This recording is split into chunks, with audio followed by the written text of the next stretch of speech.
जब ताकत गुरूर बन जाए तो अजाब उब्न कर लौटती है।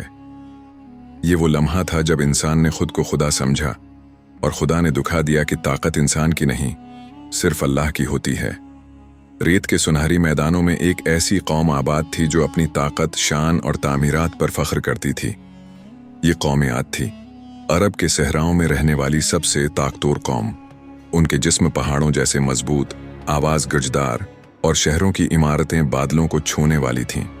उनका शहर इरम ज़ातिल इमाद सोने के सित्तूनों पर खड़ा था, जिसके दरवाजे इतने विसिया थे कि एक वक्त में 10 ऊंट गुजर सकते थे। उनकी ताकत जमीन पर मशहूर थी। वो पहाड़ों को तराश कर घर बनाते, रेत से पत्थर की दीवारें खड़ी करते और कहते, हमसे ज्यादा ताकतवर कौन है। यही फख्र उनकी तबाही की बुनियाद बना। गुरूर ने उनके दिलों को अंधा कर दिया। अल्लाह ने अपने नबी हजरत हूद अलैहिस्सलाम को उनकी तरफ भेजा। आपने फरमाया, अल्लाह से डरो, वही तुम्हें अता करने वाला है, ताकत पर गुरूर न करो।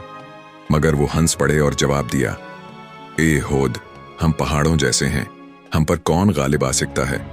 फिर एक दिन आसमान का रंग बदल गया।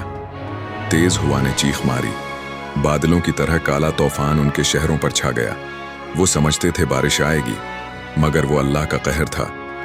8 दिन और 7 रातें वो हुआ इन पर चलाती रही।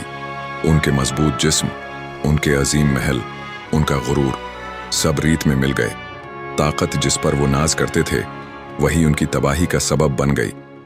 आज कौम आद जमीन के नीचे दफन है, मगर उनकी कहानी आज भी सहराओं की खामोश रीत में चीखती है। ताकत कभी तुम्हारी नहीं होती, वो अमानत है। गुरूर करोगे तो छीन ली जाएगी। ताकत अगर शुक्र के बगैर हो तो जंजीर बन जाती है, और जब गुरूर इस जंजीर को तोड़ता है तो तबाही उसका अंजाम होती है।